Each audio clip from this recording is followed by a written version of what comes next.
लगे रहो युवराज सिंह यादव, भारत माता की। बापू जय माता दी। बोलो भारत माता की जय। जोहार जय जोहार। स्टेज पर विराजमान તમામ મહાનુભાવો બધાના નામ લેવા જાય તો બધી વાર લાગશે। આદરણીય ચંદ્રભાઈ વસાવાની સંપૂર્ણ ટીમ આજે તમારા સમક્ષ એક વાત લઈને આવી છે અને એ વાત છે ગુજરાત જોડો। શા માટે ગુજરાત જોડો? કેમ કે અંગ્રેજોની જે સીધી લીટીના જે વારસદારો છે એ અંગ્રેજોની સીધી લીટીના વારસદારોએ જે ભાગલા પાડોને રાજ કરવાની જે નીતિ હતી એ ભાગલા પાડોને રાજ કરવાની નીતિ વર્તમાનમાં જ્યારે લોકશાહીની સ્થાપના થઈ ત્યારે એનું એક લેટેસ્ટ વર્ઝન લઈને આવ્યા છે। જે મોબાઈલની અંદર નવું વર્ઝન આવે એમ ભરમાવો, ભટકાવો અને ભડકાવો એ નવી રાજનીતિ લઈને આવ્યા છે। એ બધી જગ્યાએ તોડવાની વાત કરે છે, અલગ અલગ સમાજોની અંદર વેચવાની વાત કરે છે। ત્યારે અમે તમારી સમક્ષ ગુજરાત જોડો એટલે કે જે ભાગલા છે એ જ્ઞાતિ, જાતિ, ધર્મ ના અલગ અલગ જે વાળાઓ છે એ વાળાઓ મૂકી અને આપણે બધા એક થઈએ એના માટે આજે આ સંપૂર્ણ ટીમ એ તમારા સમક્ષ આવી છે। આ ટીમ તમને એક સંદેશ આપવા માટે આવી છે કે તમે જોયું હશે કે દેશના પ્રધાનમંત્રી ગુજરાતના બનતો પુત્ર એને ડેડિયાપાડા આવી અને જનસભા કરવી પડે છે। જોયું છે ને ગઈકાલે ભગવાન બિરસા મુંડાની 150મી જન્મ જયંતિ હતી અને ભગવાન બિરસા મુંડાની 150મી જન્મ જયંતિએ એને ડેડિયાપાડા આવી અને ત્યાં એ જન્મોત્સવ ઉજવવો પડે છે। એ તાકાત સેવી છે તો એ તાકાત એ એકતાની છે, તાકાત એ સંગઠનની છે। આ તાકાત આપણે બધાએ ઓળખવાની જરૂર છે। આજે જ્યારે સંખેડાની ભૂમિ પર ઊભા છીએ ત્યારે સંખેડાના જે પ્રાણ પ્રશ્નો છે આ સંખેડાની અંદર હમણાં મને યુવાનો મળવા માટે આવ્યા હતા। થોડા સમય પહેલા, અડધી કલાક પહેલા એ યુવાનો મને વાત કરતા હતા કે સાહેબ રોજ અહીંયા અમારે ભણવા માટે આવું છે પણ અમારે બસની સુવિધા નથી। આ લડાઈ આપણે જે લડવાની છે એ આપણે ગુજરાતના યુવાનો માટે લડાઈ લડવાની છે। હમણાં જોવા જઈએ તો અહીંયા જે રબર સ્ટેમ્પ ધારાસભ્ય અભયસિંહભાઈ તડવી એ રબર સ્ટેમ્પ ધારાસભ્ય એવું કહેતા હતા કે ચેતરભાઈ વસાવા એ ગેરમાર્ગે દોરે છે। એ ભાઈ કોઈને ગેરમાર્ગે દોર્યા અત્યાર સુધી? અને તમે ભાઈ ગેરમાર્ગે દોરાઈ જાવ તો છો નહીં ને? તમારે અભયસિંહભાઈને એવું લાગે છે કે તમને બધાને ચેતરભાઈ ગેરમાર્ગે દોરે છે તો એ અભયસિંહભાઈને પણ આ માધ્યમથી અમે જવાબ આપવા માંગીએ છીએ કે ભાઈ આજે જોવા જઈએ તો બધા જ સમાજોને એક કરી અને જે મુહિમ, જે જનચેતના આજે જે ચેતરભાઈ વસાવાએ જગાડી છે કે તમારે 162 જે ધારાસભ્યો છે એના પગ ની નીચેની જમીન હલાવી નાખી છે। આ ચેતરભાઈ વસાવા અમારે એવું કહેવાય કે હાવજ બગડે ને તો જંગલ ખજડે, બાપુ બગડે તો બામન ગામ ખપડે, પણ ચેતર વસાવા બગડે તો 162 ખજડે। આ ચેતર વસાવાની તાકાત છે કે પ્રધાનમંત્રીને ડેડિયાપાડામાં આવીને સભા કરવી પડે છે। અને જ્યારે ચેતરભાઈ વસાવાએ દાખલ કરી કે નેત્રંગની અંદર આપણે બધા ભેગા થઈ અને ભગવાન બિરસા મુંડાની જન્મ જયંતિ ઉજવવાની છે ત્યારે તમે બધાએ જોયું હશે કે ગજરોજ એ માનવ મહેરામણ, એ જનમેદની, એ ઘોડાપુર આખું નેત્રંગની અંદર હિલોડે ચડ્યું હતું ને? લાખોની સંખ્યામાં આદિવાસી સમાજ, અન્ય સમાજ એ બધા જ લોકો એ નેત્રંગની અંદર આવી ગયા હતા। જ્યારે ડેડિયાપાડાની અંદર સભા હતી ત્યારે તમને બધાને ખ્યાલ હશે કોઈ જવા તૈયાર નહોતું, પ્રધાનમંત્રી હતા તોય કોઈ જવા તૈયાર નહોતું, તો અહીંયા આપણી જીએસઆરટીસી ની એટલે એસટી ની ગાડીઓ મૂકવી પડી અને એ એસટી ની ગાડી અમારા કર્મચારીઓને, અધિકારીઓને, આંગણવાડીના બહેનોને, તલાટીઓને ઈ બધાને બિહાડી અને આદિવાસી બનાવી દીધા. ખબર છે ને? ગઈકાલે સભામાં કોણ બેઠું હતું? એ અધિકારી કર્મચારીઓ છે, બીજું કોઈ નહોતું. આ તાકાત છે ચેતર વસાવવાની. એટલે એ બધા જે વાત કરે કે એ બધા કાગના વાત છે, આપણી પાસે રિયલ ટાઈગર છે, રિયલ ટાઈગર. અને આ કોઈ પાંજરાનો સિંહ નથી, આ આદિવાસી સમાજના જંગલનો સિંહ છે, જંગલનો. અને એ જ્યારે ડળકે ત્યારે ભલભલા પૂજી જાય. આ સંખેડાની ભૂમિ એ ખૂબ પવિત્ર ભૂમિ. આજે જોવા જઈએ તો જે બહુ મોટી ભાગા ફોજદારી કરે છે કે બહુ વિકાસ કર્યો, પણ હમણાં જે ભાઈ કહેતા હતા કે અહીંયા નલથી જલનું પાણી નથી આવતું.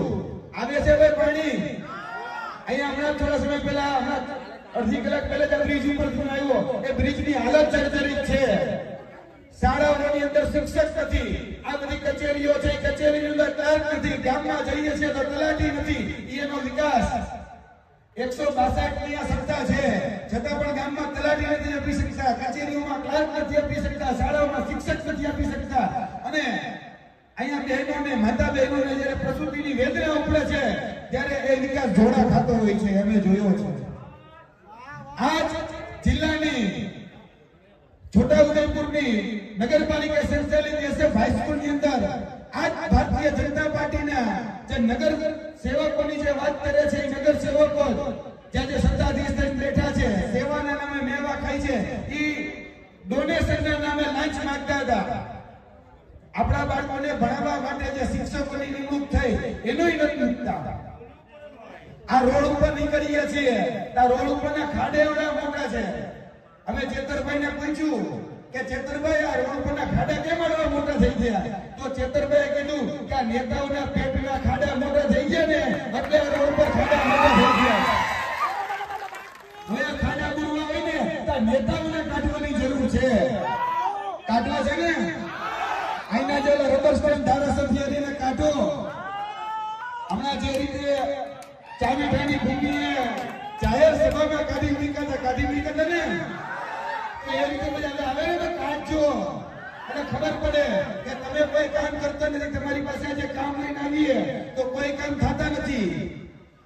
આવનાર દિવસોની અંદર આજ ભૂમિ ઉપર સ્થાનિક સ્વરાજની મોટી ચૂંટણીઓ આવી રહી છે, જિલ્લા પંચાયત, તાલુકા પંચાયત, નગરપાલિકાઓની. આપણે બધાએ સંકલ્પ લેવાનો છે કે આવનાર દિવસોની અંદર જે ચૂંટણી આવે છે એમાં આપણે પરિવર્તન લાવીએ. આપણે આપણો પોતાનો, આપણા વિસ્તારનો એ પ્રતિનિધિ ઉભો કરીએ અને એને જિલ્લા પંચાયત, તાલુકા પંચાયત, નગરપાલિકાની અંદર મૂકીએ. એટલે આ ભ્રષ્ટાચારી ભાજપને એ હટાવી શકાય. હટાવી છે ને? પાકું છે ને? એટલે સંકલ્પ લઈને જવાનું છે. ગુજરાત જોડો જે યાત્રા છે એ ગુજરાત જોડો યાત્રાનો સંકલ્પ જ છે કે આવનાર દિવસોની અંદર જે પણ લોકોએ ભય, ભૂખ, ભ્રષ્ટાચાર અને ડરાવવા ધમકાવવાની જે રાજનીતિ કરી છે એ રાજનીતિનો હવે જવાબ દેવાનો સમય એ આમ આદમી પાર્ટી હવે તમારા સમક્ષ એક નવો વિકલ્પ લઈને આવી છે. એ વિકલ્પથી હવે જવાબ દેવાનો છે. દેવો છે ને બધાએ?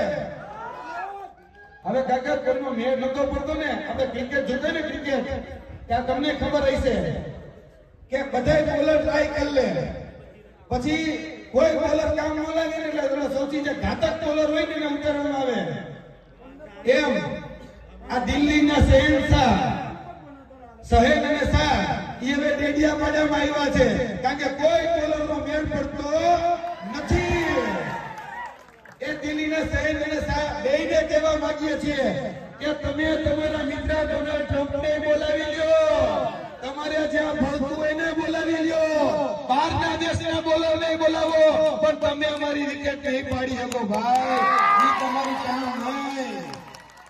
અમારી પાસે સચિન છે, સચિન, અને કોઈથી ઝૂક્યો નથી, કોઈથી ઝૂકવાતો નથી અને કોઈથી ઝૂકેમ છે નહીં.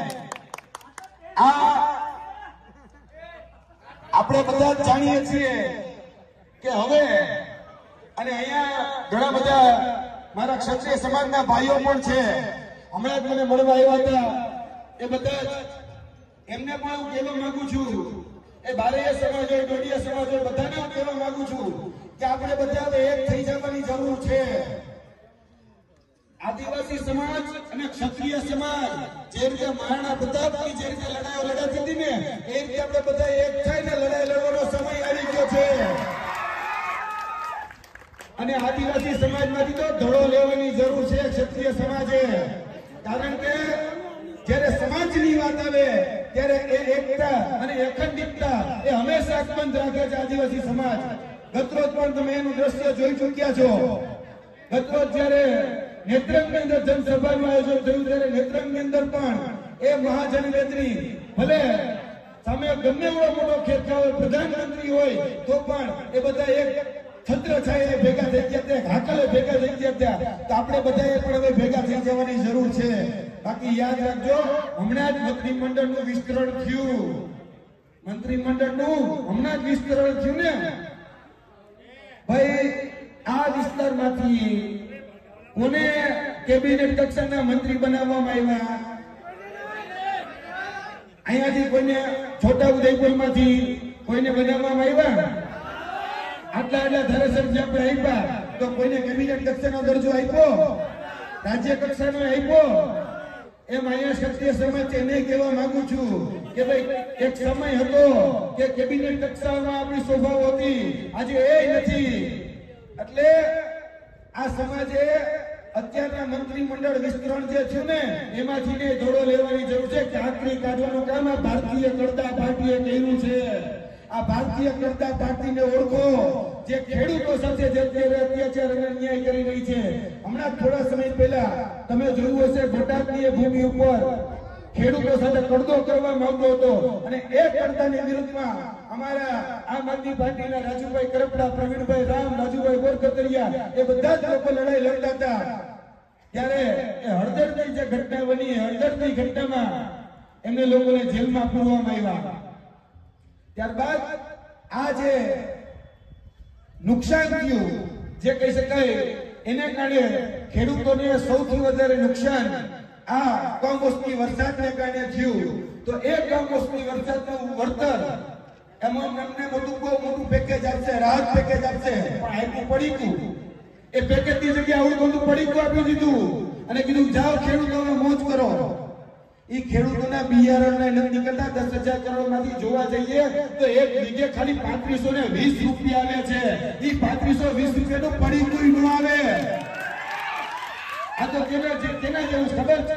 ઓલી 10 રૂપિયાની આપણે નથી લેતા સામેથી પડીકું, હવા વધારે માલ ઓછો, આ એના જેવું છે. એટલે આપણે ઓળખી જવાની જરૂર છે અને કોઈએ ડરવાની જરૂર નથી. એ કિસાનો માટે જે લડતા હતા, રાજુભાઈ કરપડા હોય, પ્રવીણભાઈ રામ હોય, રાજુભાઈ બોરકતરિયા હોય, કે અમારા બીજા જે 85 આગેવાનો હોય, કે હમણાં જ થોડા સમય પહેલા જ આપણા જેલમાંથી છૂટીને આવ્યા આદરણીય ચિત્રભાઈ વસાવા હોય, આજ બધા જ લોકો જેલમાં જાય છે. તમે જોયું ક્યારે ભારતીય જનતા પાર્ટીનો કોઈ વ્યક્તિ જેલમાં ગયો હોય? આપણા બાજુમાં જ બચુભાઈ ખાબડ ના દીકરાએ કેવડા કૌભાંડો કરી નાખ્યા. હજી સુધી ક્યાંય કોઈ જોવા મળ્યું? એ નહીં જોવા મળે. પણ જે લોકો લડે એના જે જેલ જોવા મળે છે. પણ એ જેલથી ડરવાની જરૂર નથી. આ માધ્યમથી ભારતીય જનતા પાર્ટીને કહીએ છીએ કે તમારી જેલ જેવડી મોટી કરી દેવી કરી દેજો. અમે અમારા હક, અધિકાર અને ન્યાય માટે હવે જાગૃત થઈ ગયા છીએ, અમે આવી રહ્યા છીએ. કારણ કે હવે તો 2 જણા અને 2 હવજ એ આ જમીન ઉપર છે. એક કાઠિયાવાડી હવજ અને એક આ જંગલના આદિવાસી સમાજનો હવજ. અને ચેતર ચૂકે નહીં અને જાડેજો ઝૂકે નહીં. આવતા દિવસોમાં જેને મોરે મોરો દેવાનો થાય એને આપણે મોરે મોરો દઈ દેવાનો છે. દઈ દેવાનો છે ને.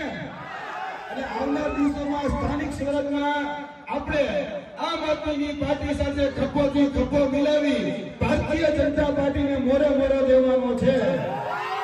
દઈ દેશું ને? તો વાંધો નહીં. એટલે વધારે વાત ન કરતા મારા હજી એક વક્તા બાકી છે, મારા પરમ મિત્ર આદરણીય ચેતરભાઈ વસાવા. આપણે બધાએ જે બધા ઊભા છે એ બધા મહેરબાની કરી શાંતિથી બેસી જાઓ. હવે આદિવાસી સાવજ એ ડળકવાનો છે, ડળકવાનો, અને 162 ના પાયા એ ફફડવાના છે. એટલે તમે બધા શાંતિથી બેસી જાઓ. હવે આપણે એ સાંભળવાના છે આદરણીય ચેતરભાઈ વસાવાને. અમારી વાણીને વિરામ આપું છું.